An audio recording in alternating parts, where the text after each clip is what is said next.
So have you guys ever thought twice about drinking a Kool-Aid, like grape Kool-Aid? But, yeah. So, wait.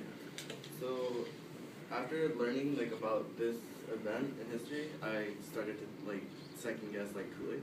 But don't think it's about Kool-Aid, because it's not. It's just something that resembles Kool-Aid. So yeah, maybe you guys would like to learn about this, because it's part of our U.S. history. Even though it didn't happen in the U.S., it was, like, Americans that were over there. So, yeah, I feel that I'm credible to speak about this because I wrote a paper about it in high school and I researched the topic.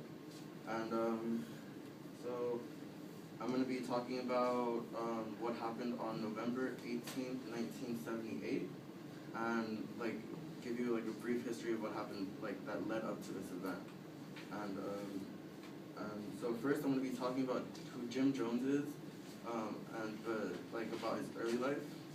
I'm going to be talking about who the People's Temple are, and lastly I'll be talking about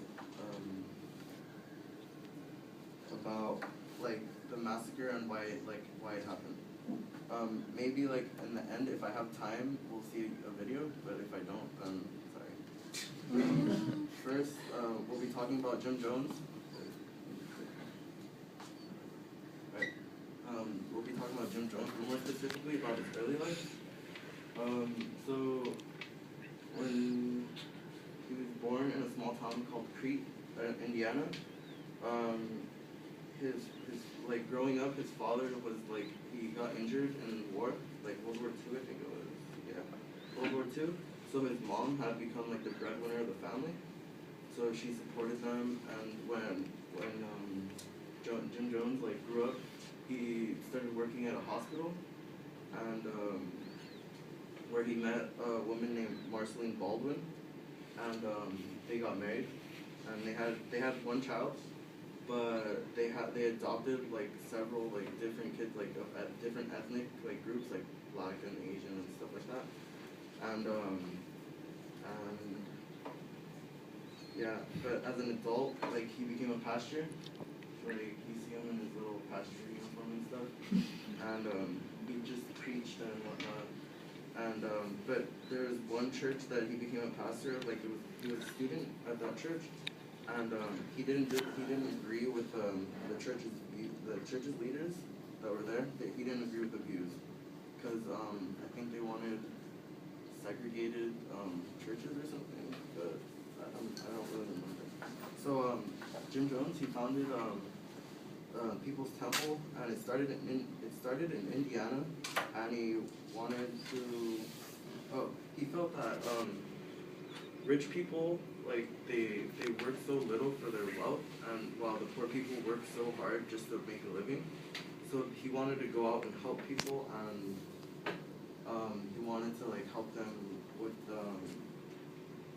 So he helped them with making soup kitchens for like homeless people, so he can feed families and individuals.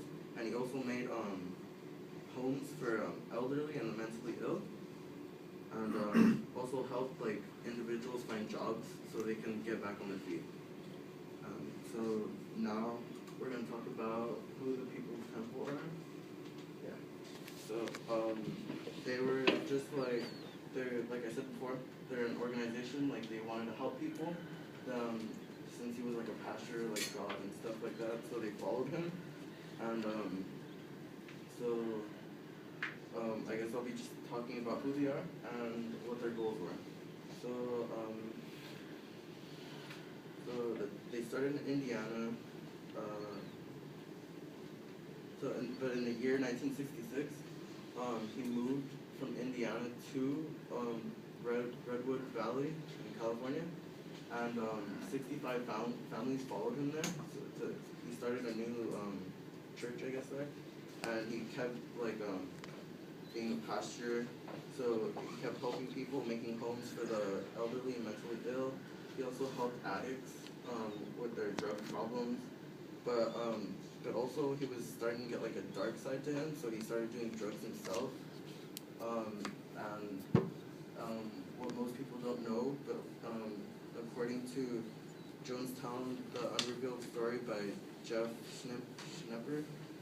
Jones would put out kids on the street, and he would make them beg for money, and they had to get $100 by the end of the day, or else they would be severely beaten. And but after a few years, I guess the FBI and like the whole like federal people, like they started chasing after him, because I guess he started making his own drug like stuff. So yeah, he left California, and he went to Guyana in South America, and he wanted to start like a utopia there. So let's go back to like what the People's Temple's goals were. They just wanted to help people, just help people out. It didn't matter what ethnicity they were. They just wanted to help. But after Jones left to Guyana, he started a settlement there. So he started to become like a little bit like unstable, insane, paranoid about like the federal like government like coming after him. And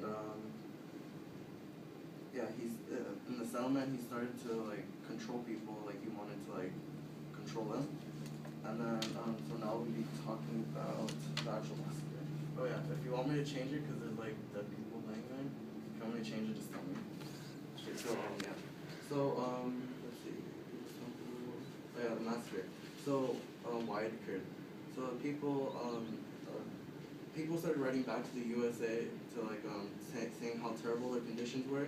So the government took action, sent a guy named Leo Ryan there to try to fix the problem. And he met with Pastor Jim Jones, but Leo Ryan took 15 members of this thing and of this group, and Jim Jones like shot him like right before they went into the plane to go back. And yeah, according to Jennifer Rosenberg, after he shot him, they gathered like in a pavilion to like, he convinced the people to kill themselves by drinking a poison which was like cyanide and Valium, and he mixed it together and they would kill him like in 5 minutes. And he said it would be a revolutionary act. And there were survivors, according to Escape from Jonestown by Gary Smith. Jim Jones Jr., which is his son, he was playing against the national team in Guyana.